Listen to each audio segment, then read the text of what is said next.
Good thing is we have this slated for 2 hours.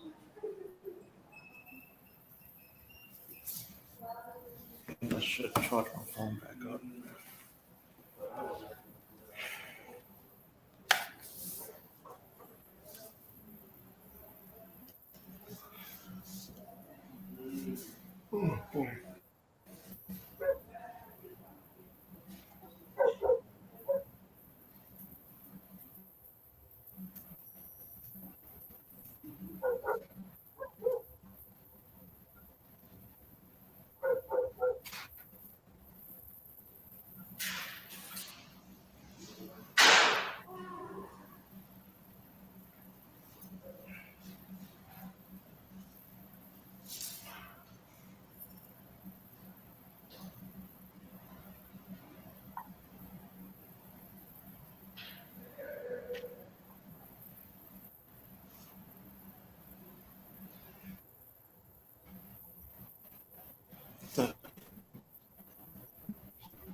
Oh, it automatically went live.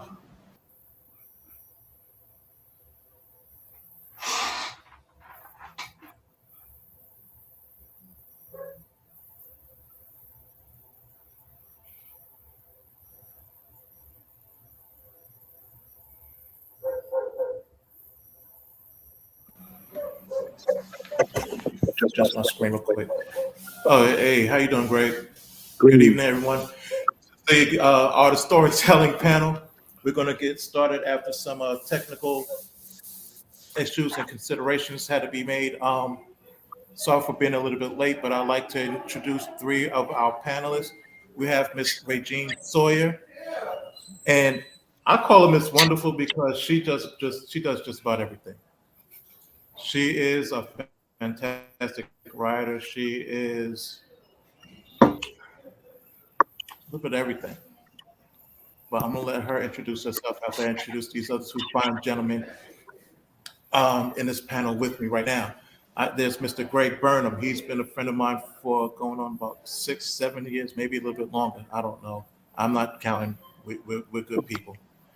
This man's books are fantastic. You need to check them out. And I'm not going to steal any more of his shine because I'm going to let him explain himself. And then last but not least, we have Mr. Dennis Cowan. Now, if you don't know who Mr. Dennis Cowan is, you need to read a book. You need to go ahead and Google that man's thing right now and get learned up on some things. Because without Mr. Cowan and a few of his friends, we wouldn't have certain characters that currently exist and have been existing in the comic world for that look like us for a long, long, long time. So go look the man up. And we have Miss Hardison in. How are you, Erica? Hello, You how joined are in you? just in time. Yeah, I was I'm feeling going lonely. to I was in another link yeah, and it we I had a lost couple of we had a technical hiccup. So I'm going to I'm basically jumping the panel off while Trina's making her way in. So okay. with that, I'm I'm not exactly sure how Trina was going to run the panel. So what I'm going to do is I want you who are writers and creators of some incredible content to go ahead and chop it up as if you were sitting in your like you're sitting in your living rooms and just having a casual conversation so that the folks that are listening, folks that are watching, can get an idea of who you are, what you do, and why you do it, and what the art of storytelling really is. Because I can Okay. spend a year, but I don't get anywhere as close to what you guys have been able to do over the years. So with that, I'm gonna go ahead and drop off and mute myself and let you folk go ahead and handle it from here. Okay. Are we streaming live at HBCU? Yes, we are streaming live at HBCU Uh, Con. okay, cool. So, hey everybody, happy Friday. Let's make it a little bit easier for you all. I'm a journalist, so I'll ask y'all questions. I'm familiar with all y'all work. So, I will shy away from like the typical standard, what's it like to be a Black creator type questions, and let's get into like the really nitty gritty of um, being a writer and a creative and really making a business out of it and being lucrative. Because I think that's what the end game is for a lot of creatives. Want to be able to, be lucrative. Uh, if they can't maintain their own intellectual property, they will at least like to sell it for a price where they can actually survive in. So, yeah, let's talk about some things. Did everybody introduce themselves, or are we? No, we didn't. We didn't introduce ourselves. We were introduced. Okay. Introduce ourselves. All right. So let's start with that. Who wants to go first? Regina, you want Ladies to go? first. Ladies first. I'll go Always. first. Thank you. Mm. So hey y'all, I'm Regine L. Sawyer. I am the coordinator and founder of the Women in Comics Collective International, WINK for short. We host events around the country that support women and non-binary folks working in the comic book industry, especially those of color. This year is our 10th year, and I'm super excited about that. I'm also a longtime comic book writer. Started publishing with my publishing company, Lock It Down Productions. And in recent years, I've done work for Marvel, DC, Away Blue World, and Z2 Comics. And yeah, that's basically it. What comics have you done, Regine? What comics have you done? As of late, I worked on an anthology for Chuck D, the Apocalypse 91 on anniversary, The Revolution Never Sleeps. I've worked on anthologies for DC Comics. I did a short for them for the Represent series. Okay. I was issue number 3. I was food for thought, and it's basically a short story about how my father from Alabama was not thrilled that his daughter wanted to be a chef. Really? I studied to be a chef. Yeah, I have a hospitality. He didn't like that. He's like, that's no way of making a living. You want to be a chef? What? You want to cook? He did not want to see his Black daughter cooking for white people. That's wow. What it was. Wow. So it wasn't a chef. You would just be cooking for white people in his view. Yeah. Like it wasn't until he really saw like that I was really interested in the culinary art, that he was cool with it. And then when he realized I also loved like comic books and writing and stuff like that, he was pretty supportive. You gotta. I mean, he was a little misguided, but you gotta love your dad. I don't want my daughter cooking for no white people. Of course. And the story it ends. It ends in a high note. Yes. So yeah, and I've done some other short stories for DC, and I did a essay for Marvel about my comic book card collection. Okay. And that was published in the first Marvel Voices. But you haven't done anything for Milestone yet. I don't know what's going on. Well, let me know. I'm here. Sign me up. Oh my God, we're gonna have to fix that. All right. Sorry, I don't want to be recruiting on the panel. Just I think there are people going to be watching that hope that you are going to be recruiting. We're always looking for people and talented people. So now I have Regina's name. Okay, sorry. That's okay. It's your world. We're just rocking here with you. You said to talk like we were in our living room. If we were in our living room, this is how I would just have the TV on and food out and be ignoring everybody and just eating, watching TV. Is it going to be food that I'd be doing the same thing that Greg would be doing, just watching TV, eating, and looking over like, y'all say something, and then go back to watching TV. Okay.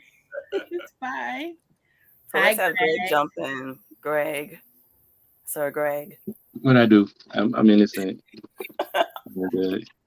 Regine, I didn't know that you were like out here cooking and stuff, Yeah, a lot of folks don't know that. I was a manager, a corporate food manager for like 15 years. What? While I was doing comics, while I started Lock It Down, while I was doing all the women in comics stuff, I was working for healthcare, working for schools. Yeah. Listen. My niece is a chef. She lives with us, and she's a chef.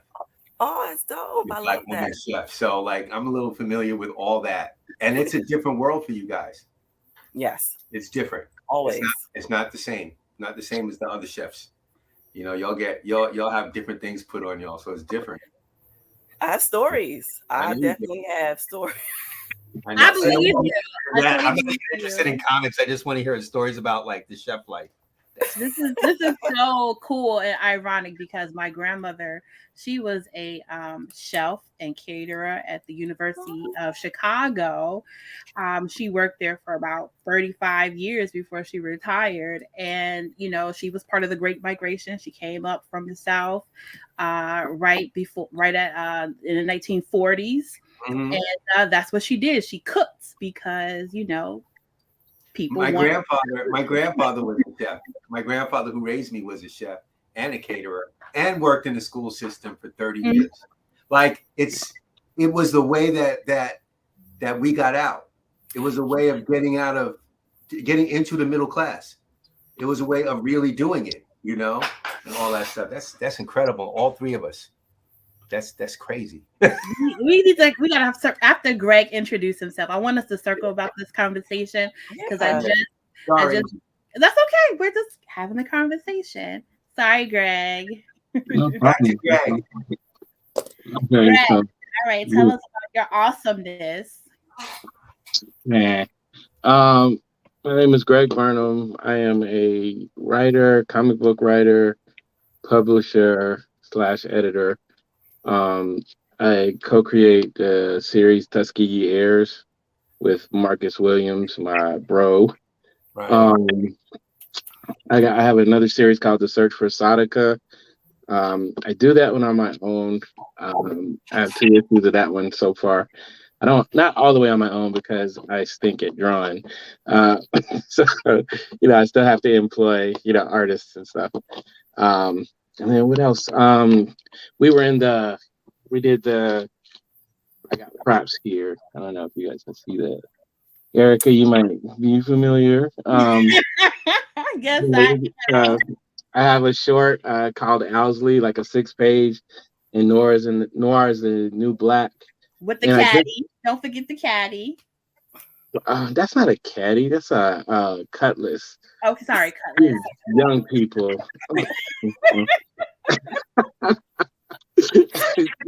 That is a cutlass. But no, the second, part of that story just came out. It was released in Mutiny, which is Fair Square Comics. They have like a comic book magazine.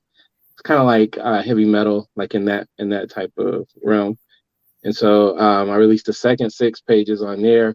This time the art was done by Quinn McGowan, who is also, he's good people. So yeah. And I'm working on some other stuff, a couple of other books. I'll talk to y'all about that. Regine, I might need some recipes.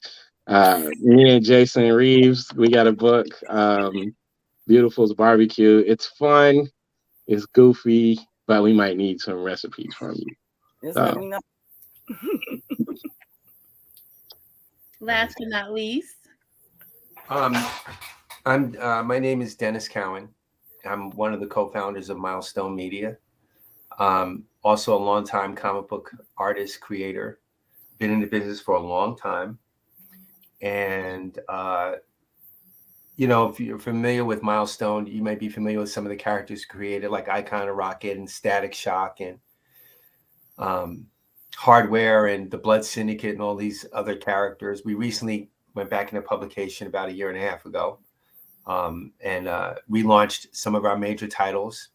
In June, I think next month or the month after, we're relaunching Blood Syndicate. So that's coming back out, drawn by Chris Cross. And, I'm doing a bunch of stuff with our company. We're also have a bunch of movies and TV shows and podcasts and all kinds of stuff. going on. So there's a lot happening right now with us. But anyway, that's me. And I'm currently working on stuff right now. So Is there anything you can share? Anything I can share? Like pages, actual pages? Like to prove I'm working on something right now? I mean, you can, whatever you feel, you can share. That would be awesome. We could get like a UConn exclusive. Hold on. Let me get some. I have to get some good pages. Because I really am just been here just working away. Okay, I had to look it up, Dennis, because you had me a little nervous. Why? But I think Blood Syndicate, I think they're dropping the first issue on the 10th of May. There you go. See, I was wrong about the date. Don't matter. I was, because I'm waiting to pick it up like the first. You're like, oh, please don't let it be late. Anyway, Right. See, I'm literally doing these right now. Oh, gorgeous. Oh wow, it looks intense. It's pretty intense. My editor, poor Marquise, is just waiting on this stuff. If he's watching this podcast, he's like, "There's those goddamn pages."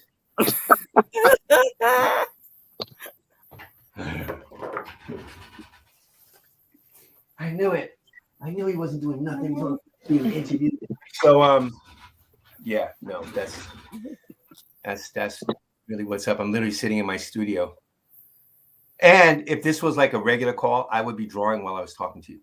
Well, feel free to draw. You can draw. No. Okay. All you see is the top of my head in Jackson, Mississippi. That'd be bad. So. Are you from Jackson, Mississippi? No, my family is from Mississippi. Oh, wow. My family's from Mississippi too. My family's from Mississippi. I feel like Black people, like American Black people, Mississippi. are I know. everywhere.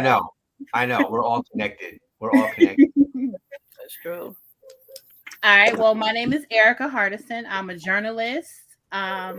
You might have read a few articles I've written. I have a recent article out now on Book Riot called "What is Afrofuturism?" It's basically what it is, what it ain't. So many people have their own interpretation of Afrofuturism.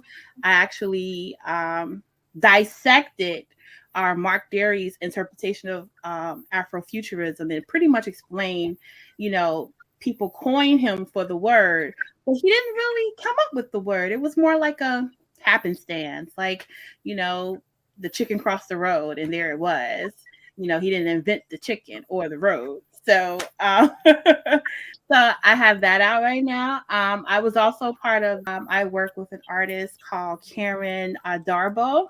We did a New Jack Swing comic, sapphic comic, crime comic, based in Chicago because I'm from Chicago, born and raised. So I love writing like crime dramas and blood and guns. I'm just doing the props while you talk. Thank you. Greg is a great hype man. All right. Yeah. So, I have that. I was also a runner-up in Analog Science Fact and Fiction magazine for emerging Black writers and hard sci-fi. And I'm slowly trying to, transition over to fictional writing. Speaking of fictional writing, Dennis, Greg, congratulations again to Greg, who is part of the Milestone Initiative. So many people submitted. So many people, including myself, I'm like, I know this guy. I'm like, I know this dude. I've been looking at his picture in the initiative thing. So we'll see you on Monday, right? Yeah. That's the plan. Yeah. We'll see you on Monday. Then you get the full treatment. Yeah. I'm waiting. I'm like, yeah, I'm waiting. It's gonna be fun. It's gonna be a blast. It's gonna be some work though, but it's gonna be good. I'm pretty sure Greg is up for it, and he is going to exceed yours, awesome. Even his. I didn't know we had a Milestone Initiative person on the call. That's hot. Yes, and you also have a reject, so I think we are all connected. Oh my God! Reject. Don't say it like that. There's no rejects. I mean, it's okay. There's no rejects. That's it. He just stomped over you to get in, but there's no rejects or nothing like that. I think this is gonna lead into my first question. And what makes a good story? What makes a good story? Even a short story, long story. Since everyone here, including myself, have had experience with a comic medium. How do you tell a good comic book graphic novel story in such little space? Well, it depends on whether you consider the space little. That's it. Like, I'm sure. I mean, they're more qualified to speak on this than I am, but I tend to work in the space that I have and fill it up. Right. So if I have 2 pages and I have a story to tell in 2 pages, you're going to get that story in 2 pages. And there's no limitations that way. And if it's an 8-page story, you'll get that 8-page story. It's just, I don't find it hard to tell a story, no matter how many pages we have to work with or whatever. I find that that's the challenge, right? Is to make it work in the space that you have. You can certainly not say, if you want to get paid like everybody on this panel does, oh, I don't have enough room. Please. We need some more pages because I really can't do it. I mean, you're not going to say that, You're going to say, how many pages? Oh, I got 20 pages, and you're going to hand them 20 pages. And it's all going to be good, So there's no. I don't think there's any ideal length or anything. It's just intent. Regine, you're a publisher as well, so you recently had a call of submissions to publish short comics and things like that. So when you get these submissions, what are you looking for in a story and to make it good, at least enough for you to publish? Well, with Wink Magazine, since we're publishing like cartoons and editorial comics and like mini comics, like if someone hands in a mini comic, it'll only be 3 pages. So within the context of the theme, I mean, you have to hit. As soon as I see that first panel, it has to hit. I have to feel drawn in, and I have to be touched. I mean, you're given such a small amount of time and space to sort of hit specific notes in a person. Like our last theme was called Blooming, and it was supposed to go along with the spring equinox. And it was like, okay, what comes to mind when you think of rejuvenation? What comes to mind when you think of like resurrection or rebirth? And it was fascinating to see what people came up with. So for the editors and the editor-in-chief and I, for us to look at the stories, the first thing that came to mind is like, what touches me? Even if it's a joke, like what made me laugh my ass off? It was that. It's like, what did I feel immediately, whether it was through color, whether it was through the text, whether it was just through what the interactions of the characters on the page. It's like, what hit me? So if it hits me and it touches me and I feel it and it resonates with the other editors, I mean, that's what we choose. And that goes for prose, because we take some prose as well. We take some poetry too. So it's like, what resonates with you? There's always those things like, what takes you back to your childhood? Like, what smells, what tastes, what touches? It's similar to when like reading anything, especially a comic. Okay, Greg, you are like the Kickstarter king, right? No. Yeah, Greg. You are. You put out a project, they are backing it. So, and you are part of the Milestone Initiative. So when you're composing these stories, how do you know that you're making a good story? Like, what's your recipe? There's a lot of internal struggle and strife. I like, whenever I'm coming up with something, like I'll literally sit it down, like I'll flesh it out, and then I'll sit it there for like 2 weeks and then come back and see if I even care about it anymore. I like highly scrutinize myself, and like Marcus, when we're working together, it's the same thing. Like we shoot holes in everything, right? And then if it gets to the point where I feel like it's a story that needs to be told, then I might share it with the world. There's a lot of stuff that I never share because it's like, yeah, I don't even like that anymore. But Regine said something important. Like I'm looking like I heard Queen Latifah like way back in the 90s. I heard her in an interview, and she was saying that you have to write what you feel. You have to, give something that you believe in, because there's other people in the world that are going to, that it'll resonate with. Right. So when we look at like Milestone, for instance, when that came out, automatically, like we're like, yo, I need this. I need to read all of these because it automatically resonated with us. It was like real instead of, and it was us. You know what I'm saying? So that's the biggest part to me. Is like, all right, you might not reach everybody, but you tell a great story. I'm a word-driven person. So it's like understanding that the art needs to be able to bounce and match. And sometimes when you have like great artists like Mr. Cowan, like they're going to add stuff to your story that you didn't even think that you had going there. So it's just, putting in that time to really work and come up with something you think other people are going to feel, and then really putting your best into it. Trying to you said something important and made me think about something. I guess there's two ways to approach it, but the only way that's ever worked for me in approaching creating characters or doing drawing or anything with Milestone, any of this stuff, is the things you care about, make it intensely personal. Right? You write intensely personal things. You draw intensely personal things that mean something to you. And if you do that, and it's almost like you have to have tunnel vision. Like, this story means everything. I'm putting this down. This is the thing. This is it. And not think about your audience in a way.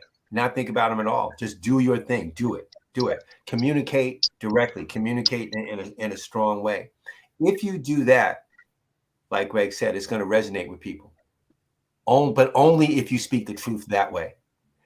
Yeah. Conversely, if you try to do this commercial thing when you're trying to speak to everybody, you'll reach nobody. Just be this broad paintbrush that does nothing. It's just air. It means zero. It's a pop song that has nothing behind it. And people can see it, like when you're, when you're going extra hard to make sure you're putting in all the boxes.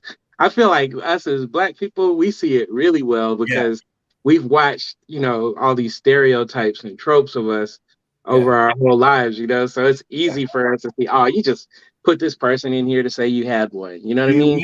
Do you really mean it or not? Right. Bullshitting, or do you really mean it? Are you really up for this? Are you really down for this? Is this really important? Or are you just kind of like, I just want to draw comics, Mr. Cowan, and but it doesn't matter whether it's Superman or whatever. I don't care, Which one? Pick a lane. But the lane I pick is, I mean what I put down. I mean what I say, and that way you can communicate with everybody by keeping it very specific.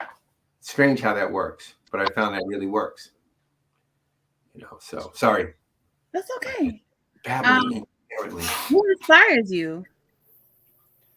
Is that a question for me or for Regine? It's for everybody, but since you're already talking, who inspires you? Inside all the spaces. What inspires me? Well, of course, other artists inspire me.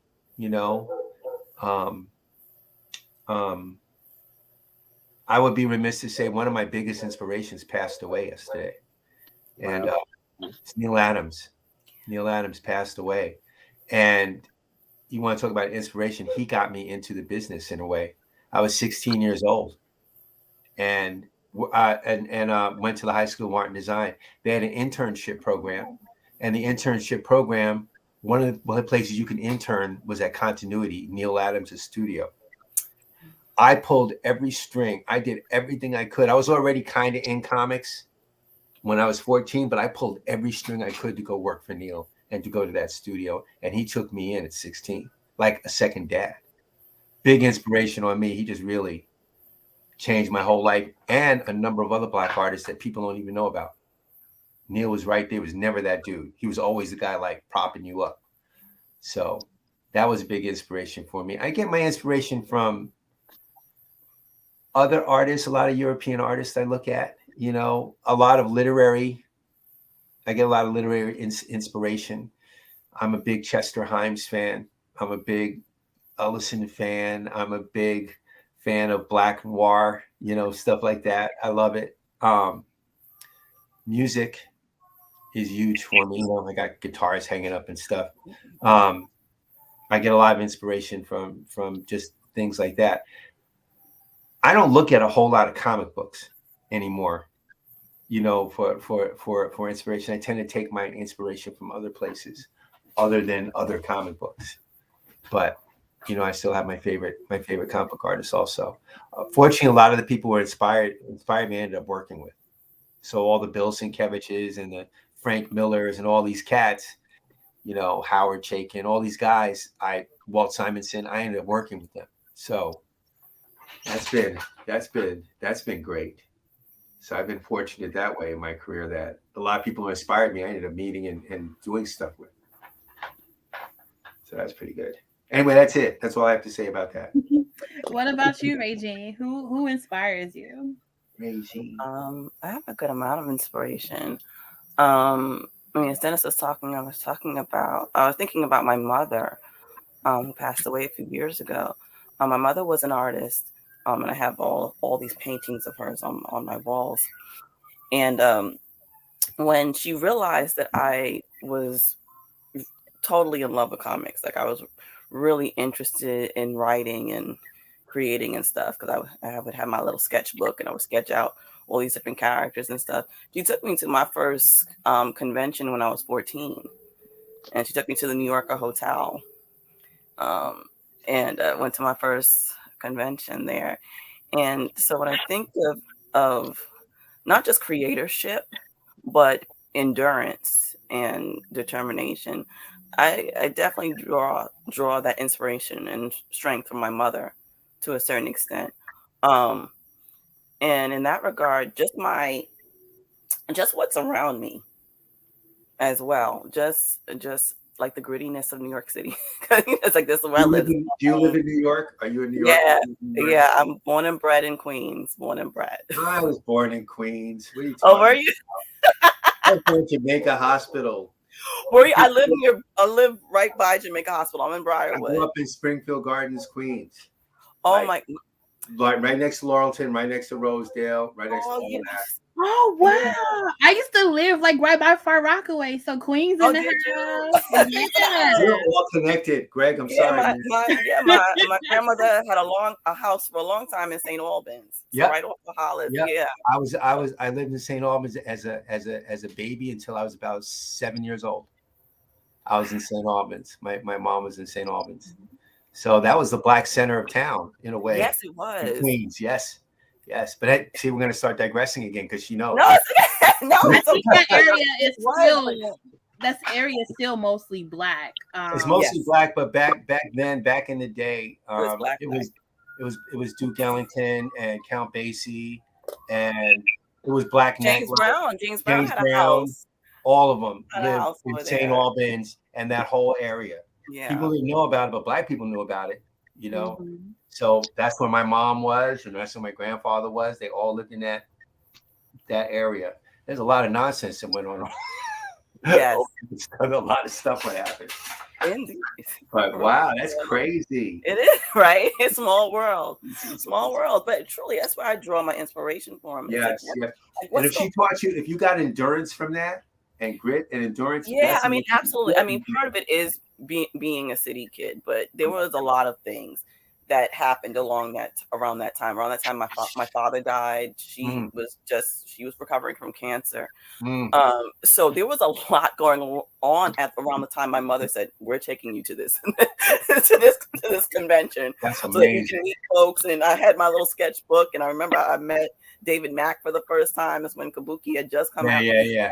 Like, and it's weird meeting him like years later and talking to him, and he's like, I remember that convention. Yes.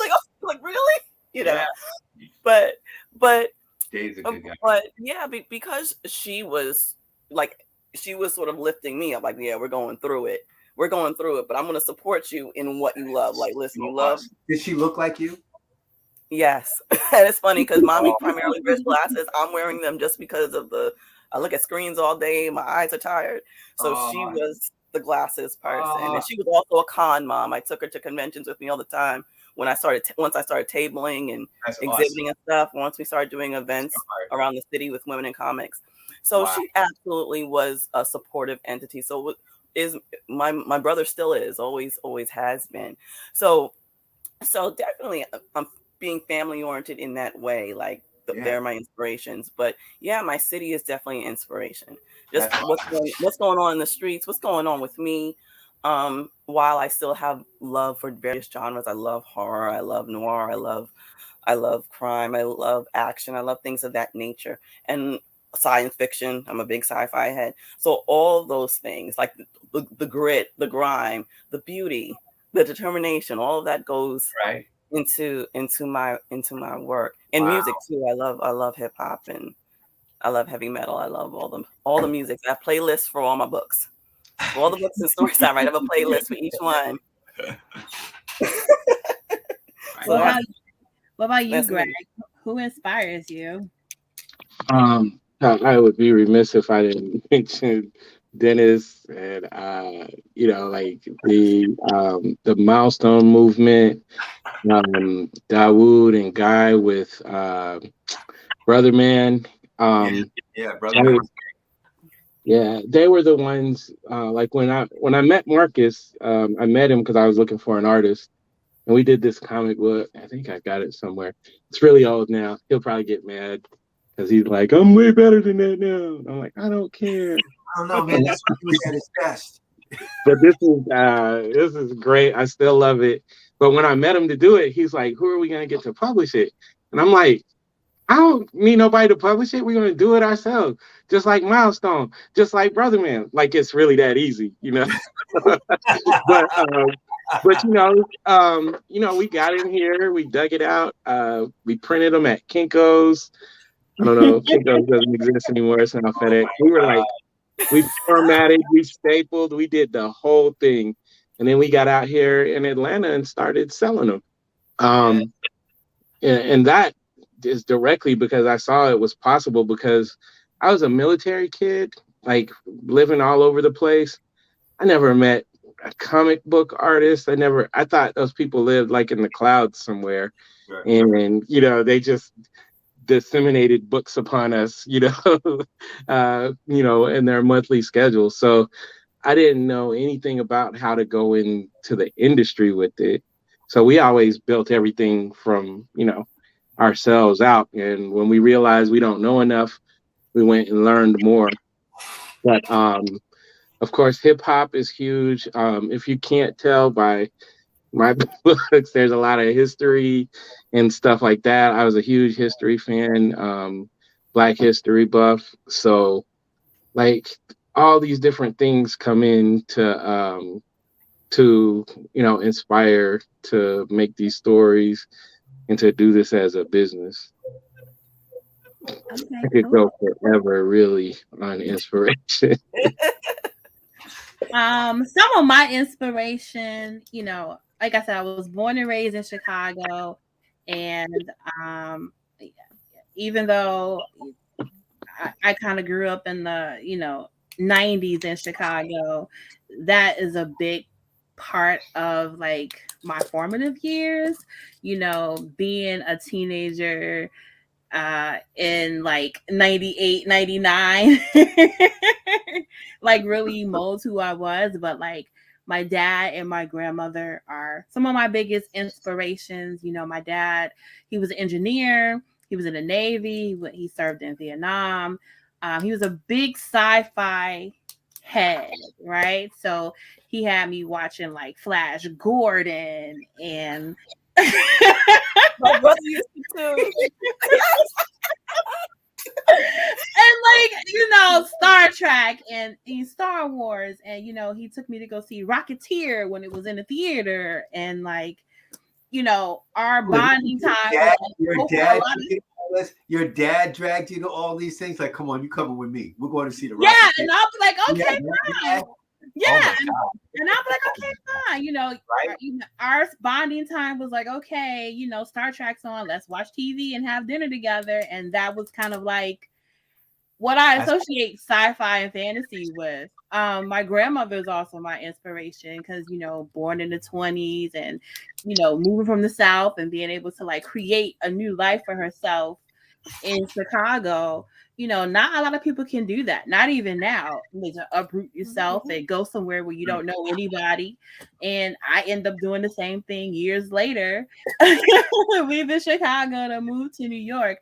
I was really obsessed with like hip hop journalism. I would, every month I would buy Source, Double XL, Rap Pages with all my like, my all of the money that I would try to save and just like buy a bunch of magazines, and I would read them every month.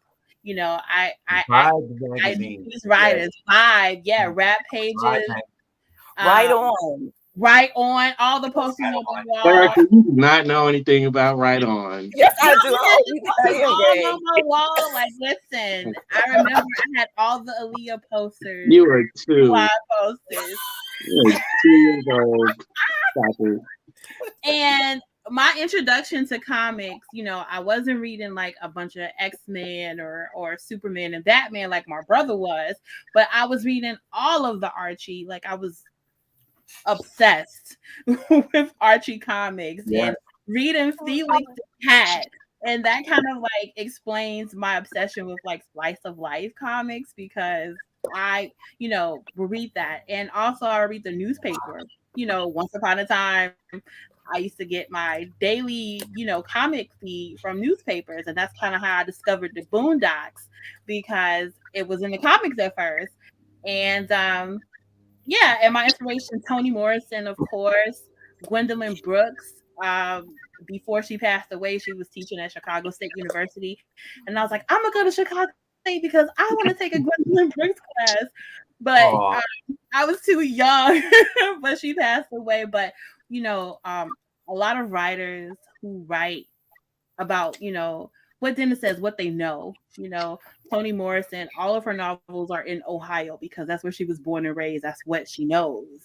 And Octavia Butler is someone else who I'm inspired by, because she's just, her work was, I don't understand how one person could write in the future while being in the present. Like, Octavia Butler was Dwayne's hero. That was Dwayne Duffy's hero. He loved Octavia Butler. He would always talk about her. It would just confuse me. I'm like, hey, but you're a dude. What do you mean you reading like? Because I was real bright back then. Wait, hold on. What do you mean reading? Isn't she a girl writing science fiction? Like, I didn't understand anything.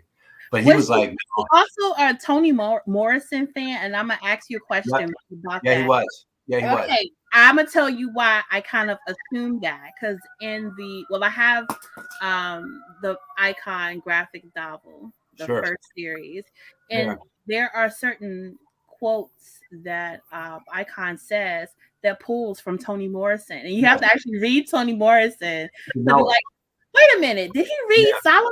Yeah, that's all Dwayne. That's all Dwayne. He's a huge Toni Morrison fan. Okay, that makes sense. Okay. Yeah. No, he had very eclectic taste. Like I would often describe going to a bookstore with Dwayne when we started Milestone. We're talking about all this stuff. All of us used to hang out. So it was me, Derek, Dwayne, Christopher Priest, and Michael Davis. And we literally, like a little gang, just going place to place. So Dwayne and I would go to the bookstore. We'd take a break and go to like Barnes and Noble bookstore, whatever the one was in Manhattan, the big one. And I would go in, make a beeline to the art department, like, art books, how to draw this, how to draw that. If they had a little graphic novel section, I would probably go pick that up. And I walk out thinking, and then some magazines, some music magazines, some art magazines. I think I walked out with something.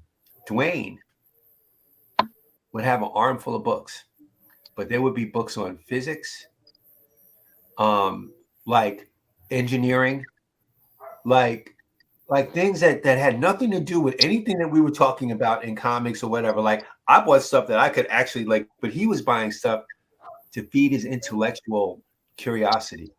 So he was always getting stuff that always amazed me, like the books on physics, the books on engineering, the books on like, the solar system or whatever the hell he was reading. There was always stuff that behavioral science. That was another one. Like that was fun reading for him. To me, it would be like a nightmare. But for him, I was just like, geez, this guy. His influences were vast and deep and eclectic. He didn't, it was trying to get into an intellectual conversation with Dwayne was a struggle if you didn't know what you were talking about, because he would just roll over you. It would be bad in the best possible way. Sorry, why am I talking about Dwayne so much? No, that's okay. Because it kind of like reminds me of like my dad. Like anyone who knew my dad was like, your dad was the smartest black man I've ever met in my life. You know, he did math for fun. He would get math books and technical. And I, at a young age, I was kind of exposed to reading all these electronic books at an early age, even though I didn't really understand it. None of that stuff was fun to me. It's still not fun to me. I was still. But like through the years, I grew to have an appreciation of any of that. No. If I was shopping with him, if he was still around, I'd still be confused and still buying the same things, and he'd still be, being very patient with his partner. Well, let me ask you all, since we're talking about Black creatives, and we all are Black creatives, what do you think the future is for Black creatives? And I want to tell you that I've seen an uptick in a lot of Black creatives being able to be in a space where their work is being adapted for TV and film. Sure. Do you think that is a right now movement, or do you think it's going to grow as time goes on? I think that's right now. I mean, why can't we have it now? You know what I mean? Like there is opportunity. There's still more things to work towards and work for. I'm sorry, there's a gnat. There's still things to work towards and work for. But why not now? Because we are seeing more shows of different genres that are starring Black people. We have more science fiction, which I'm over the moon about. Like, yes, like Black folks are in space. Black folks like horror. Like it's happening. It's there. And more importantly, there are Black folks who are directors. They're producers. We need to see more. We need to see. I want a whole like writers' room of Black folks doing science fiction, doing horror. I want to see more Black producers. I want all Black. I want all Black everything. I just want to be melanated from head to toe, all the shades. You know what I'm saying? Well, the thing is, so go ahead. Go ahead. I'm sorry. No, go ahead. No, I was just thinking that what you're saying is that there are opportunities that go beyond being the writer or the artist. Yes. Especially in comics. There's all kinds of jobs that need to be fulfilled. There's all kinds of behind the scenes editors, associate editors. Because it makes a difference. Yes. It makes a difference in the body of the work. And I think we're noticing that more. And of course, we're noticing it more because we're Black. So when you see something where like, okay, the team on here is multiple levels of Black. Like you can see it. Yeah, you can see it. Feel it. Yeah. It just feels authentic. You can also see when it's not. Yes, you can. It's like, who's behind this? Who did this? Like, you run into IMBD like, this is it's like, no, I knew it. It's like, nah, like that's not authentic. Like we're not a monolith. All of our experiences vary, but there are a lot of things that we do resonate with as a people. So it's so important. So we are seeing it, but I want to see it more. Yeah, I mean, even down to letterers, colorists, all of it, all the skills that make up our profession is something that we need to be in. But people also need to be aware that these are skills and jobs that can be done. If you have a particular bent toward that, this is a realistic place for you to go. And most people of color don't even know that at all. Like, that's huge. Like all the behind the scenes and other parts of the job. Like if you do graphic design, then you can do lettering. Right. There's all these different things that you can be doing. My son, we ended up not doing it, but when he was graduating high school, he got accepted to Full Sail University. And he's like, I want to do game art. And I'm like, what? Like at this time, this was some years ago. So I'm like all the way thrown off. And so we go down there, we meet, we, do the whole thing. And they start breaking down what you can do with a degree in game art that doesn't have anything to do with video games or comics. Like you can, like from, dealing with, the medical profession, architecture, like all these other things. And it's like, we do a lot of school visits and we hang out with the kids and talk to their parents, all that stuff. Yeah. And we so often are having to defend, like, no. If all he wants to do is draw, then you let him, because, and we're like, you get him the cheap iPad and get Procreate, and we start like giving them all of it, because those kids, like, you can make so much money. It's not, I always tell the young people, a lot of the walls that were up when we were coming up, they don't exist anymore. You can put your stuff online and have a portfolio for anybody and everybody to see. Yep. A lot of people that I've hired to do, work, not saying I'm anything huge, but, I find them on the internet, like in IG, like, yo, do you do, pages?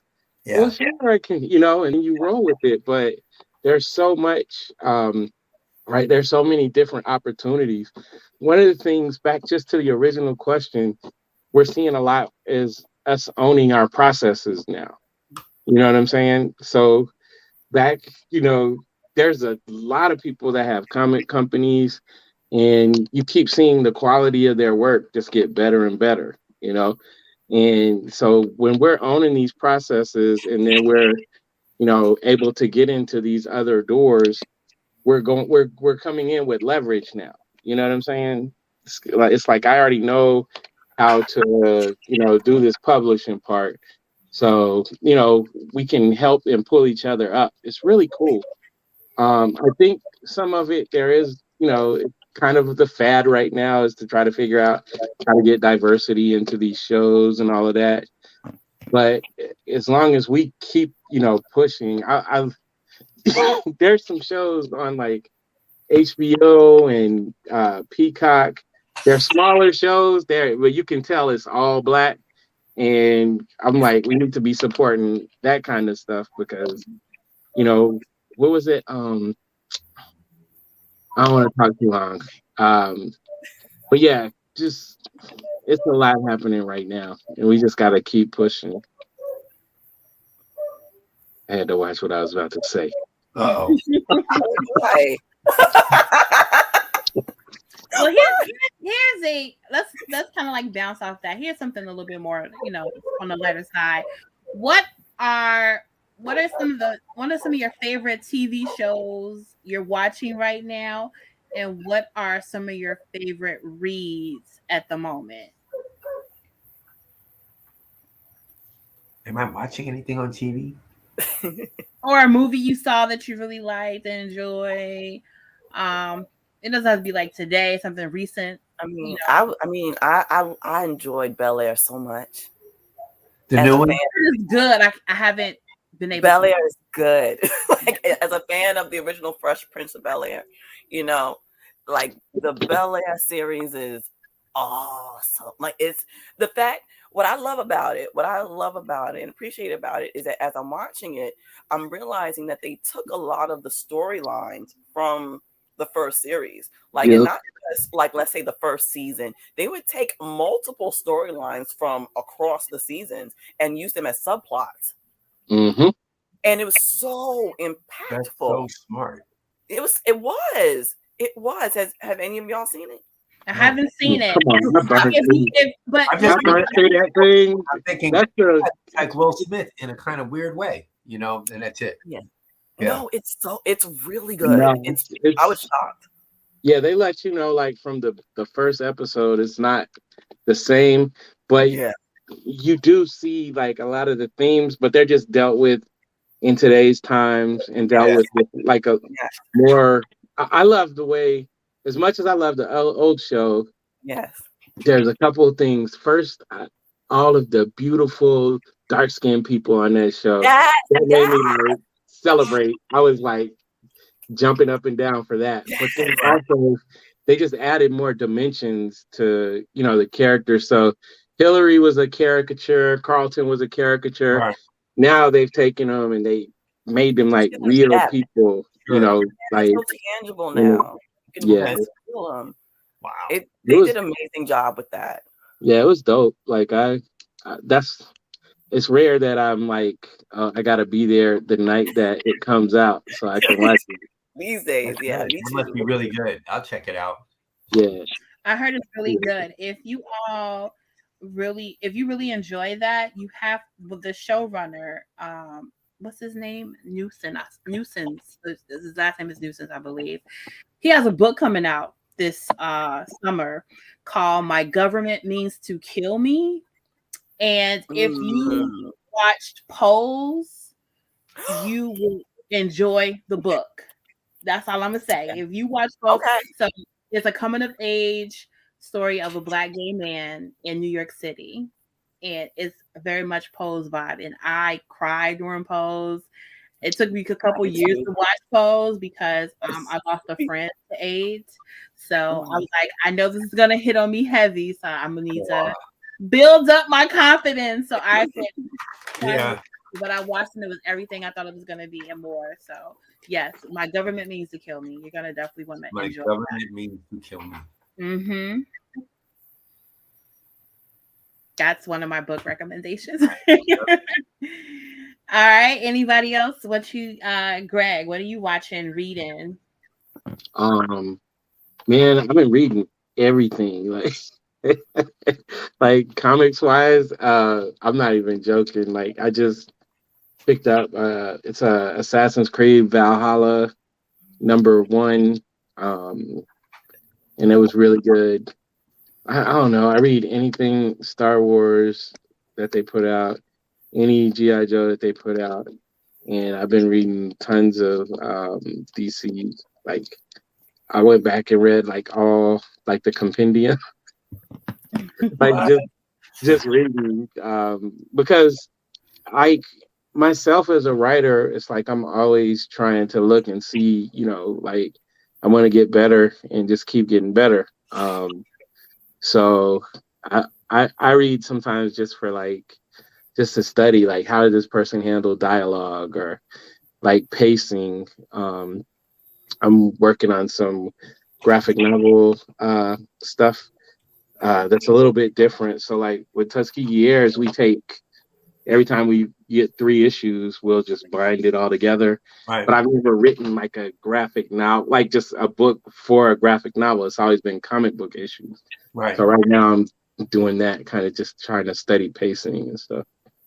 That pleases my heart because I love graphic novels. I don't really like buying floppies at all because I like to read, so it was like, it's difficult for me to read in serials because it's like I want to keep reading it. So I prefer to read it in volumes and trade back when I get it. Dennis, what do you said you're not watching I'm trying to think of what am I reading and what am I looking at these days? I'm so busy that if I'm picking up something to read, it's probably like a script or something something I have to do. And if I don't have to read something, I probably am not reading anything right now. That makes sense. It's just so much. What TV shows? You have to I'd have to be honest and say whatever my wife is watching is probably I'm watching. So right now it's currently a lot of Korean dramas. Because she's totally into she loves them. So I've been watching the lives of Korean people I've never met and never will meet, but they all look young and beautiful, and I think they're fabulous. So I'm watching a lot of that stuff. Well, so, I probably watched all the Netflix Marvel things, like the Mandalorian, or the Disney things, the Mandalorian, right, which I loved. Boba Fett, which I did not love. All like Vision, WandaVision, all that stuff. I loved all of that. I tended to watch things now that kind of inform what I do, or it's kind of what I'm doing, And then the other thing is, sometimes I won't watch any of that stuff because I'm like, I am not watching anything until my Static Shock live action thing is up. Until my animated movie is done. Until Michael B. Jordan finishes with whatever he's doing, so we can start this damn movie. Like I'm like that. So now I'm on that kind of thing where now I'm a hater. Like if I see something up, I don't let it be a black product because then I'm really hating. I'm like, I'm slaving away on these comic books, but that's not realistic or anything close. But it's that's your artistic internal feelings. You're like, God damn it, I ain't watching nothing till my shit's up there. That's it. It never ends, even if you get older like me. You still.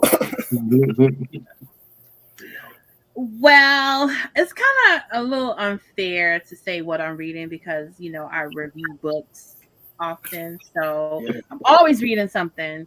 But I recently read. And then you judge it because then you do reviews on it and stuff. But we don't judge. We just read. We like it or we don't like it. Are you reviewing comics? Yes, and I recently reviewed Johnny Christmas Swim Team. It's for younger readers, but let me tell you. So I like Johnny Christmas' work overall. Crema was a really interesting like ghost romance he did last year. So I was really familiar with his work already, and I think he did some stuff with Image and Boom Studios. But he did this graphic novel that's coming out, or it is about to come out, called Swim Team, where he fused the history of Black people being prohibited to swim and how that has impacted generations of Black kids. And he also like infused like Black diaspora conversations. So you have a family that's like Black Caribbean and you have another family that's like Black American, and how they build community together, and pretty much how they kind of like fight off elitism in, I guess, some aspects of gentrification in Florida. It is a very good graphic novel. It's about 200 pages or so. It was entertaining for me as an adult, but even though it's for children's, it felt like it's for all ages. And let me tell you something. If I had a production company and had the funds, I will be running him down, trying to get the rights for his book to make a movie, because that is made for movie material right there. So that's one of the graphic novels I read recently that was pretty dope. Cool. So, what are y'all favorite mediums? I feel like y'all gonna all say the same thing, but I want to ask anyway. In terms of enjoyment or producing, creating. Like if I'm a comic book writer, but I also write prose or poetry, do I like comics better than prose and poetry? Mm-hmm. I don't know. That's an unfair question. No, what kind of question is that? But it's a good question. Yeah. Don't ask this question and make us think twice. Okay, sorry. His answer is like comics. Comics are the best medium, but then you got to think about it. I mean, I think it's about the mood that I'm in. I mean, usually when I'm writing, it's because I'm getting paid for it. That's like typically it's like, what am I being hired to do? But money will put you in the mood to write or draw really quick. Yeah, it will. It's a motivator. It's a great motivator. Sure. But I think that I probably do enjoy writing comics most, because when I'm writing a comic, it's very visual for me. Like I see what the page looks like as I'm writing it, and it's like, okay, well, I hope the artists do too, but but that's how I see it. I see I'm a very cinematic thinker, so it's like a movie that plays out in front of my eyes, and I enjoy that feeling. But I also do that when I'm writing prose to a certain extent. It's a little bit different because I'm not chopping it up into panels and shots and so forth. But writing comics is immersive, a little bit more immersive to me in that way. So I really enjoy that process. So so right now I'm going to say comics. Yeah, I mean, comics until I get this, this show popping, and then, Then he's gonna be a TV movie writer. yeah, I'm Well, interested not in that. comics anymore. Yeah. I purchased, Final Draft and stuff, during the pandemic. I've been messing around with it. You have to use it because it costs so much money. But yeah, so I've been messing around with it, and just trying to learn, finding resources on my own. It's kind of like comics. You hear everybody has like different ideas of how it's supposed to be done, and formatting is not always the most important because it's really about you have like a good story, right? So yeah, but comics are fun. Like you said, Regine, it's very immersive, and it's like the world is as big as you make it. You know what I'm saying? So it's cool, and it's the easiest way for until we get that real filthy money. It's the easiest way to get these stories out. It's true. I would say comics too. I'd say comics is my favorite medium, basically because it covers everything. It's a visual medium. It's a writer's medium. Also, it's a storyteller's medium for sure. If you're a filmmaker, you can get a lot from comic books. But if you're a comic book maker, you can get into all kinds of fields from comics, whether it's from writing or storyboard art or illustration or everything else, that can flow from these skills. But comics is the one place where you can apply all those skills. And so if you're an artist in comics, you're a cinematographer, you're a director, you're a prop master, you're a stage director, you're everything. You're everything. You're the makeup person. You are everything except the writer, and in some cases, you're the writer too. So it's an incredible job that way, where you get to do all these different disciplines within the discipline of comics. So I also, like Regine said, was she visualizes stuff before she writes it. I'm one of those people, like, if I look at a script, I'll immediately start making pictures in my head. Like immediately I'll start making pictures in my head about what these panels should look like, which makes it hard for me to read any script that I'm not drawing, because I automatically do that. And it's horrible. It's like a curse, because you can't get through anything. You can't just read through shit real fast, because your brain is always making pictures and making pictures and making pictures. Oh, this would be cool if we did like this and did like that. So I can't even get through like a regular script that I'm not drawing, or anything, because it's difficult. That's what makes it hard for me to read outside of work stuff, That's because it's like work. It turns into like work, Yeah. and I don't want it to be, so. Well, unfortunately, I am not at a level like you all, so I don't. Stop it. I don't have no. Don't I'm explain. I don't have, what are we saying? I don't have the comic brain yet. I'm working on it. I'm trying to tune What's it a in. comic brain? What's a comic brain? It's really hard for me to write a script for a comic. Like, I've been trying, and I'm getting, trying to get practice in and do it. But my brain, because coming from journalism, I write stories. I'm drafting submitting like 1,500 words here and 2,000 words here. So to go from that to like a couple sentences, and those sentences need to be a synopsis of that particular panel, is a bit difficult for me. I'm trying. I'm getting there. Right now I would say I'm at the hybrid illustrated novel level where I can, condense my words and have images, but I'm working on it. But it is truly, when I did my first comic, I was like, this is truly a talent to have, to be able to, it kind of reminds me of like poetry, like, because poetry is often short and concise, and it tells a whole story within just a few lines. And I was like, this is a really amazing skill to have, to be able to convey a story, not just to the reader, but to the artist, so that they can extract what you're trying to illustrate verbally, with images rather. So I am in awe of every comic book artist and writer, because that is not a simple or easy skill. That's something that you really have to like work on for years at a time.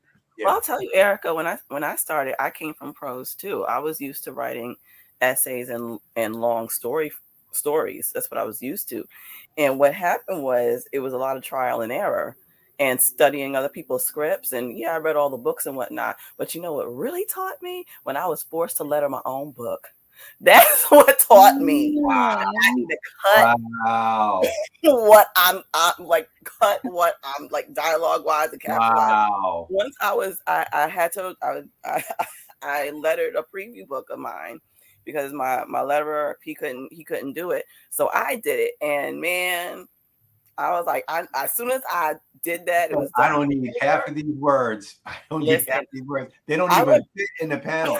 No. I went back to like some script, like previous scripts I had done, but they just hadn't, I hadn't not been published.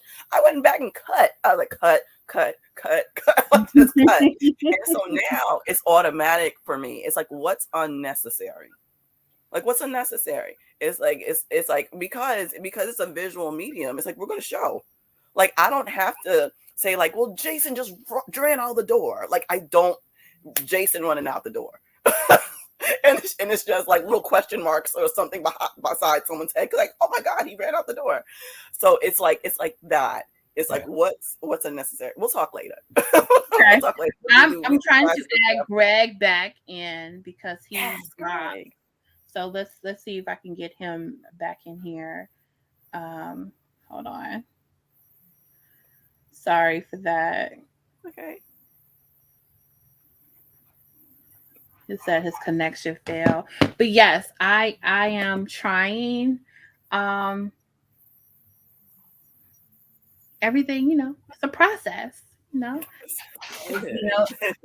people have been writing, like you all have been writing comics for years and years and years and years. And before now, the only time I would write comics would be to myself, like little comic strips. When I was a kid, I used to like trace my favorite comics and then put my own stories.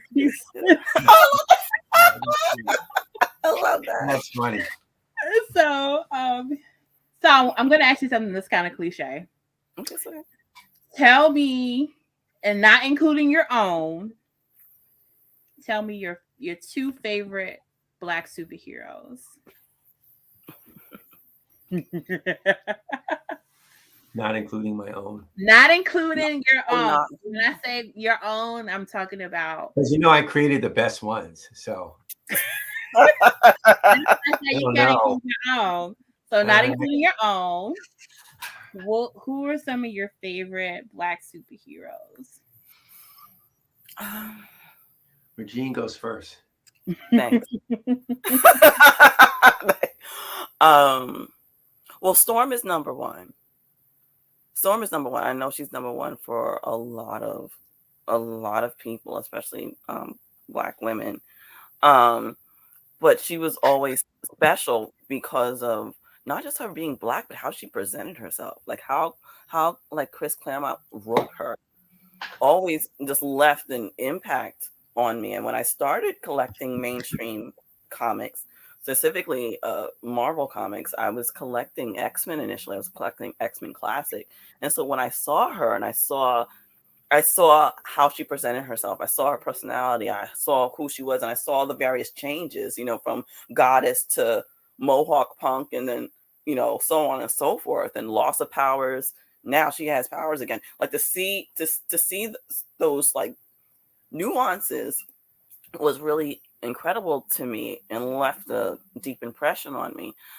My second favorite,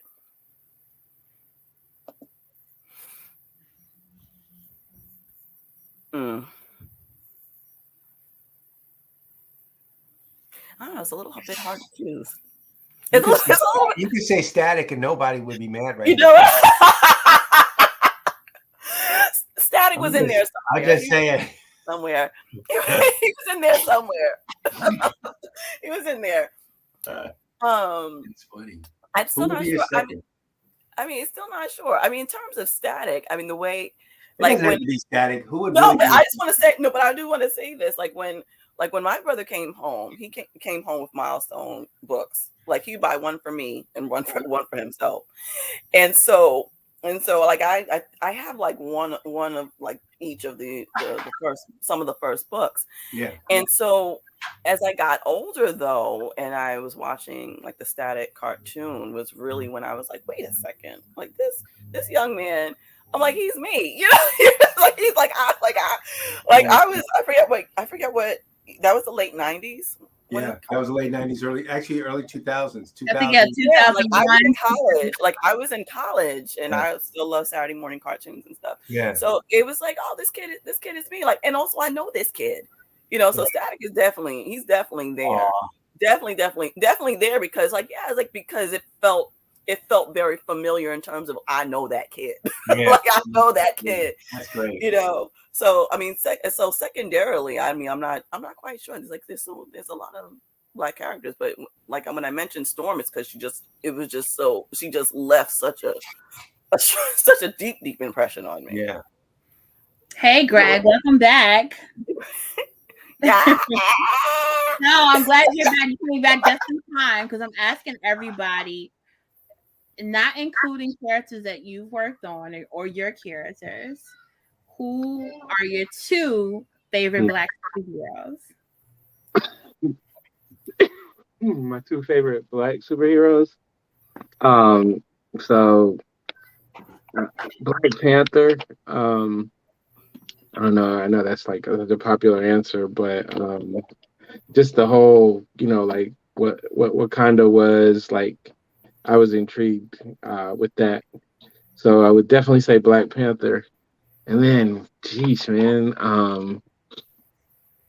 because you have Icon and you have Static, and like for the longest I was more like Static, but over the years I've just been growing like more and more Icon. So I love them both. As you're getting older. I was about to say that. Because you're getting older. Yeah, like I remember, I had a tiny kid when Static came on, and so when the cartoon. Tiny kid, I just said I was in college. You better stop. You was a tiny kid. I said I had a tiny. I had a tiny kid. So I don't know if you all as parents. I know Wendell is a parent. Yeah, I'm not saying a word. What you do is you be like, hey, fine, kids, it's time to watch Static. And they're like, what's this? I'm like, don't worry about it, just sit down. And then I'll hit to it. Huh? It works though. That wasn't for your baby. Exactly. All of it is. And so that was just huge because, the cool thing with my kids is that, I've inundated them with Blackness like their whole lives. So it's all normal to them, you know what I'm saying? So, that was huge. Like my daughter, she still remembers Static, even though she's not really in the world. My son's a nerd. My daughter, she's, doing her own thing. So, yeah. lives a normal life, popular life. Yeah, she's. I think my favorites were was Black Panther because Jack Kirby drew him and he beat the entire Fantastic Four by himself, and that impressed the hell out of me. And the guy who got me into comics was the guy I started Milestone with. I was in third grade and hadn't really seen any comic books. I saw the Superman TV show on TV with George Reeves. So I would draw my comic books I would draw a box like a TV screen and put them in there. And I was drawing comics. I was drawing a TV show. That's how I was drawing comics.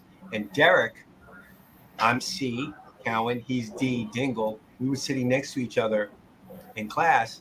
And literally in third grade, he slides me a copy of Fantastic Four with starring the Black Panther in class. I'm looking at this, my mind blown because I'd never even seen a comic book before. And then he introduced me to the New Gods and Forever People and all that stuff. He showed me all that, so I was done. So the Black Panther was one of my favorites. And then it was Luke Cage, Hero for Hire. Mm. I had that comic book. Literally, I was a little kid in the 70s with the comic book rolled up in my back pocket. And then would take it out, sitting against a fence in school, sitting there while everyone else is playing basketball and shit and being athletic. I'm reading my geeky comic book, drawn by Joe Pesca and everything. Later on, like Black Panther was drawn by an artist named Billy Graham. And Luke Cage, Power Man, or Luke Cage for Hire was drawn by an artist named Ron Wilson. I found out somehow that both of those guys were black as a kid or as a young, like I'm 14, 15. And that was just everything. That was just everything because that meant there was a slim chance that maybe, just maybe, I could do something like that when I grew up. So those are huge for me, not in terms of the characters, but who was drawing them.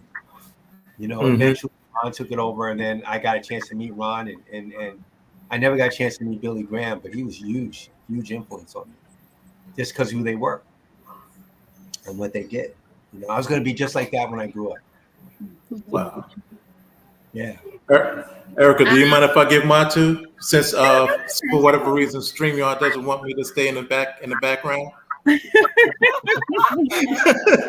it keeps popping me in and out, so I may as well give mine too.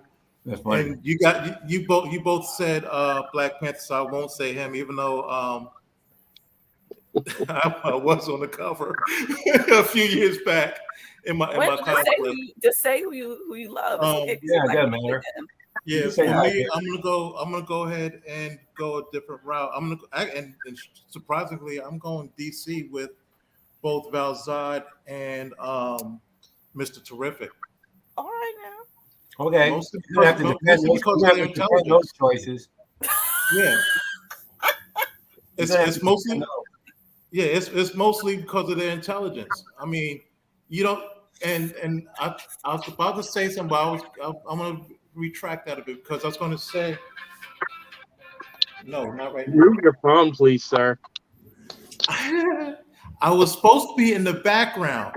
It's okay, you're not anymore. So just Right. just defend your choices. So, yeah, pretty much. It's literally and I guess this being HBCU Con weekend and it being Geek and Nerd weekend, it kind of fits the pattern because those two were kind of the geeks and nerds of their time, especially Mr. Terrific.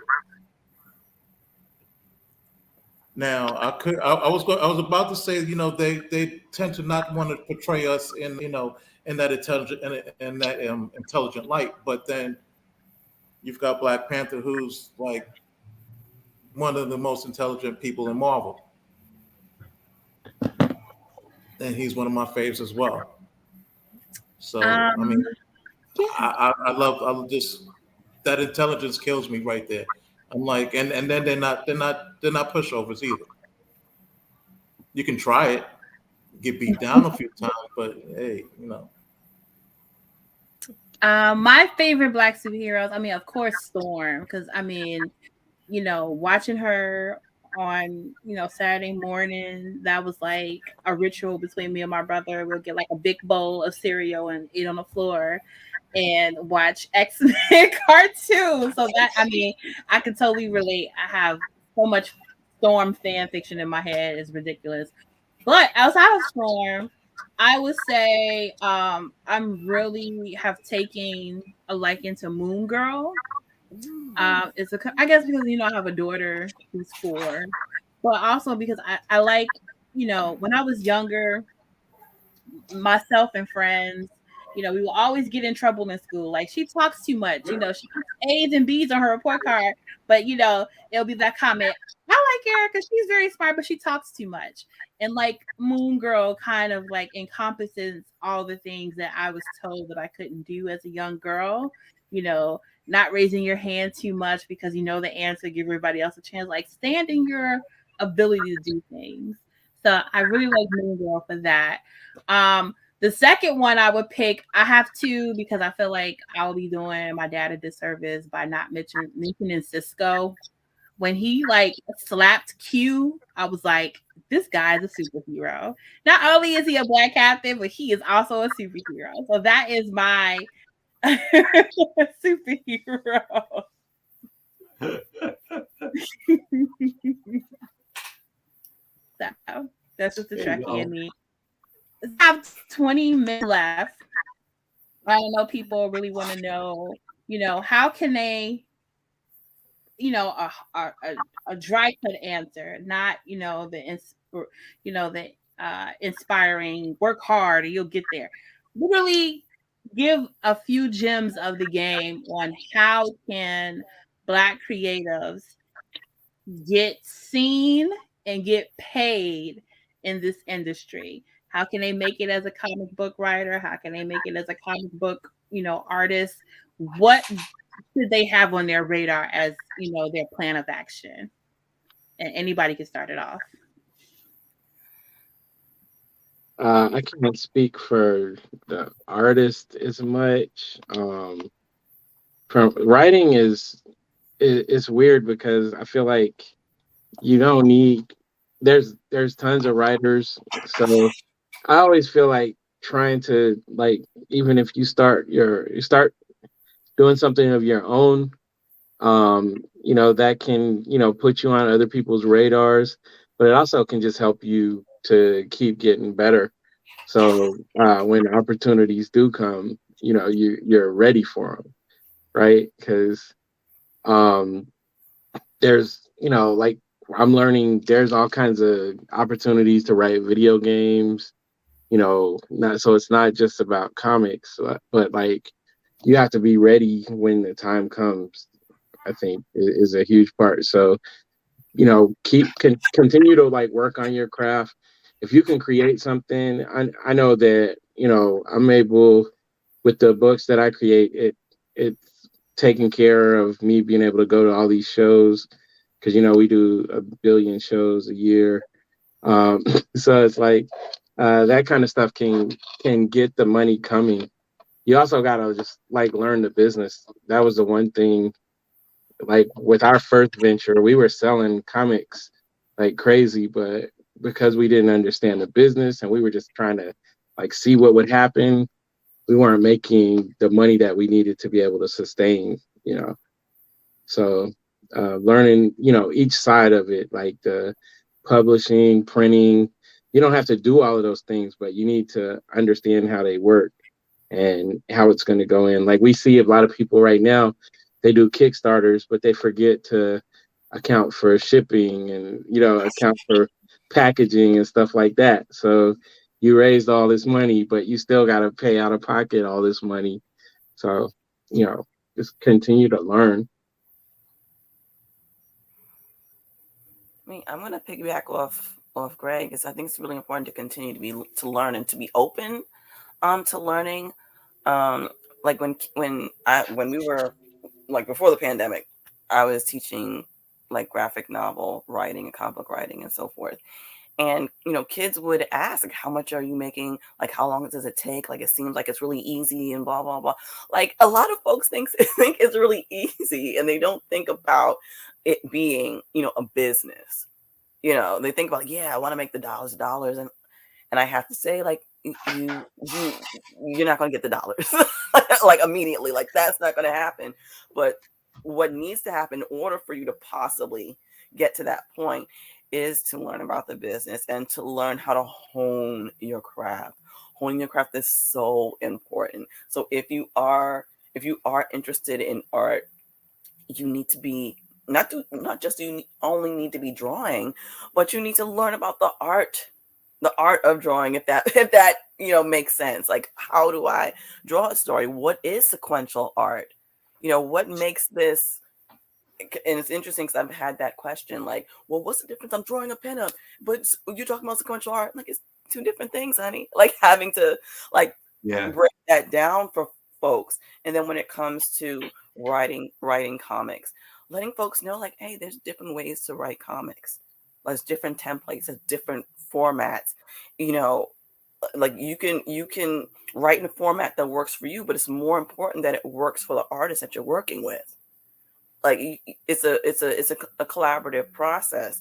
And reading books about writing comics, going to conventions, whether it's virtual, whether it's in person, attending panel discussions such as this, and getting a chance to ask questions of people who are actually doing it. So in general, that's my advice. I'm trying to think of what advice I would give that hasn't been covered by the other excellent guests. And I can't think of anything I would say.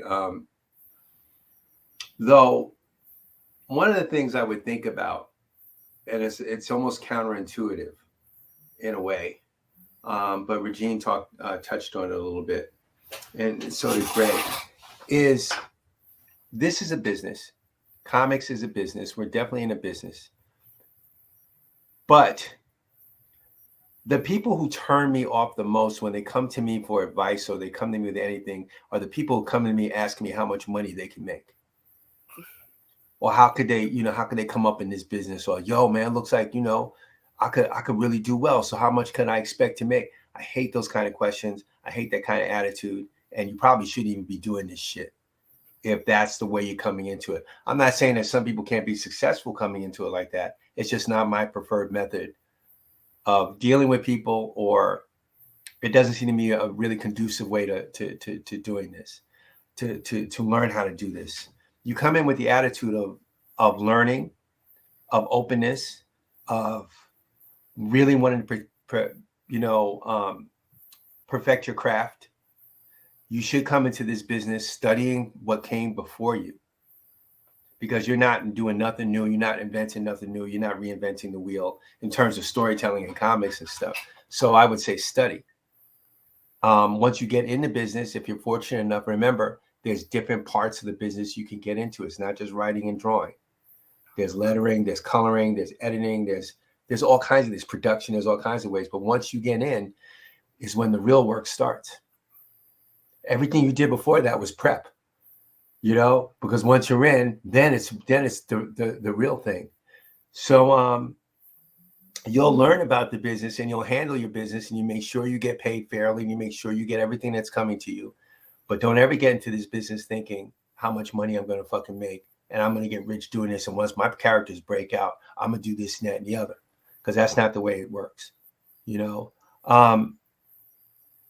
That's realistic, a realistic view of, once you get in, it's just as hard to stay in and do it well, but it's not impossible and you can do it. But just do your research and do your, study all the things that came before you in comics as much as you can. So you're not doing some whack comics that you're making up that have no basis in anything that makes any sense, And that I don't know if it can be driven home harder, but that part, it's a lot of work, like every part of it, so if you're thinking that you're just going to jump in and, everything is no. Like that. No. All the superstar artists I know, like all the Bill Sienkiewicz's and, our newest guy, Nicholas Draper Ivy, our static artist, all they do is work. They don't have no social life where they can walk around being stars and shit. All they do is grind and work, and occasionally they peek out and get some accolades and shit, and maybe get a check from Marvel, and then get right back to work. So that's the life you're signing up for. It can be incredibly rewarding, but it's not glamorous. The conventions and all that stuff is part of it, but that's not the whole thing. You know, that's really not the whole thing. All of the stuff that happens is when you're not at a convention and nobody's asking for your autograph, and you're there at 3 o'clock in the morning. You're trying to get this shit done. You know, that's the real deal. That's when you really, now you're an artist. Now you're a real writer. You have to love it. Shit. When you sign in the book cover, you did. No, you're not. No, you're just a dude. You know, you're privileged enough to be standing there to sign that. The real work is when there's nobody watching, and you got to get it done. You know, then you know if this is for you or not. Everyone on this panel has done that. You know, everyone has done that and has gone through it, and they're real people. They really do it. That's what it really takes. That level of commitment for hardly any money. So, you know, if we're fortunate enough to make it and sell something right, and sell something to Hollywood or whatever, we get all our flowers and the rewards are great. But until then, it's a grind. Mm-hmm. But it's worth every second. But it's real. It's something to be a creative in this business and to be a Black creative in this business. You know. I guess my last question to you all: if you could talk to yourself 20 years ago, right now, what would you tell yourself to help your career? I can answer that first. Okay. Learn about the business. Right, what we were talking about. Learn about the business. You know, I spent a lot of time learning how to draw. Learn how to draw like Neil Adams. Learn how to draw like, you know, Jack Kirby. Studying, doing all this stuff, which I said is very important. But the other part I was going to say is once you get in, learn the business. Learn the business. Learn how to manage your money. Learn about paying taxes. Learn about the freelance life and what that means. Learn about how to manage your sporadic income. Learn about contracts. Learn about all that kind of stuff. Because all that stuff's going to ultimately help your art, and you deserve to be paid as much money as you can possibly make in the time that you're doing it. You deserve all of that. But in order for you to get it, you have to be smart enough to ask for it and to know that your work is worth it, you know? So that's what I wish I would have done. My younger self is I wish I would have studied more of the business part and been smart like Greg or Regine. Just did it myself and just been real smart about it. But instead, you know, I'm just going to draw comic books like Jack Kirby and Ron Wilson, you know, and didn't pay attention to that stuff. And then I did eventually. So, you know, that's what I would say. Sorry to jump in like that, but that would be my advice. I'm going to get it in quick. For me, I think I would definitely tell myself to pay more attention to contracts, because that could really make or break your career. Yeah. I would encourage myself to learn more about media business.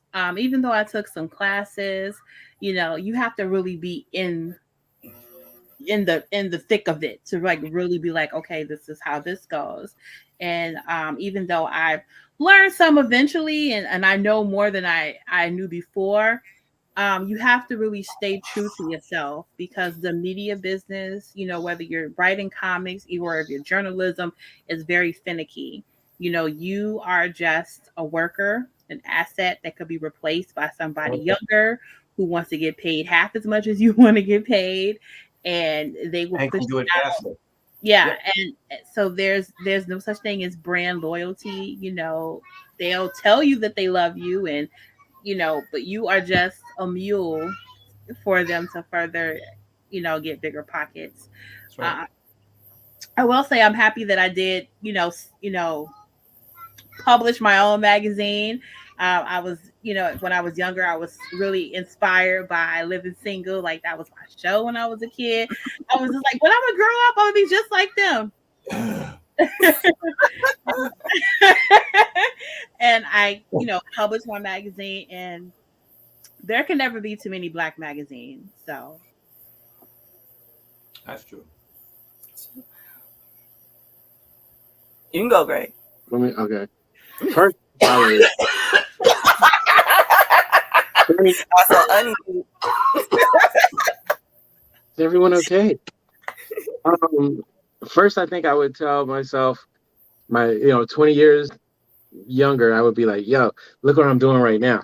And I would show me all this stuff. And then I would be like, man, you lying. I'd be like, no. So keep going.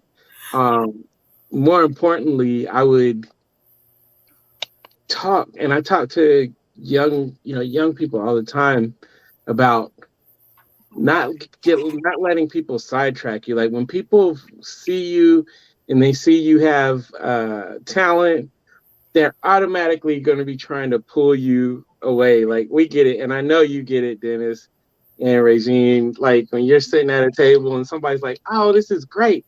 I got this idea for like one of the disciples. He's going to be a space alien." It's like people really do that at cons to y'all. Yeah, Well, all the time. You don't have to, that doesn't have to be a con. They'll write you with that stuff. Yeah. We get it in the inbox. Oh, you guys did in the inbox. You get all kinds of ways, messages, all kinds of. Mr. Cowan, I know you don't know me, but I got this idea. You see, his name is Huru, and he comes from the Egyptian god Ramses. Bye. And your eyes are glazing over, and you're like, I shouldn't even be. My eyes are burning. And then they'll go on, and this is a message. It's not even an email. It's all the time. And those people, like sometimes they have money, and sometimes you like money. So, I can think of the times that we got sidetracked. Like people like, oh, like it still happens. People will be like, hey, I want to help you guys get a deal for Tuskegee Years. And then, 2 weeks in, they got us developing the comic book that they want to do or something. You know what I'm saying? Like, it happens all the time. So just understanding, I would have just been like, dude, don't allow so many things to sidetrack you. Because if you just stick, if we would have just stuck to our course, we probably would have got here, a little bit quicker. Yeah. And we'll be able to be a better resource for the people that are coming, under. So I'm sorry. I'm still stuck that people just randomly all the time. It's like I tell people, like, would you go into McDonald's and try to, get them to make you a pizza? Because that's the same thing that they do. It's like, well, I got a better Big Mac for you. I got my own thing happening here. They got avocado, You know the crazy thing about it? They do it to us cosplayers too. Of course. It's real. It's real. Wow. How about you do this to this character and make him? I'm like, dude, God. I've got my own imagination. And then are you paying for this? Yeah, but see, are you paying for these things that you want to come out my doggone ears sideways? I've had stuff happen that's never happened to anybody on this panel. Not only have people written me and stuff, I've had people show up at my front door. Blood of Christ. Hell no. Is Mr. Cowan there? No. And I'm freaking the fuck out.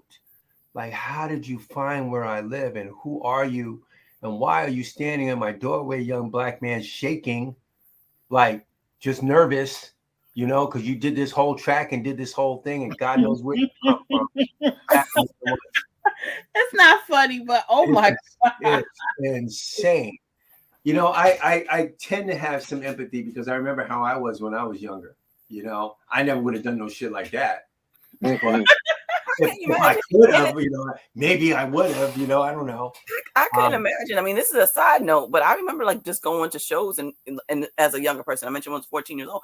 And I just wanted to talk to people for 5 minutes while we were like in the workplace. I could barely even get up some of the confidence to do that. So when someone is like, I'm going to go to his house. You can go to his house and pitch my shit. You can fathom that.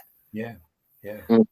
But real quick, I know we're about to wrap up, Erica, but I'm just going to say that for me, one thing that I would say to my past self is to take some more finance classes and take some more business classes. It's always the same. Yeah, that's it on the business. Yeah, you're on the business, but you can't put that before the art. You cannot. It has to be side by side. Yeah, in Not tandem. before it. In tandem, In but not before it. You know, art's always important. So.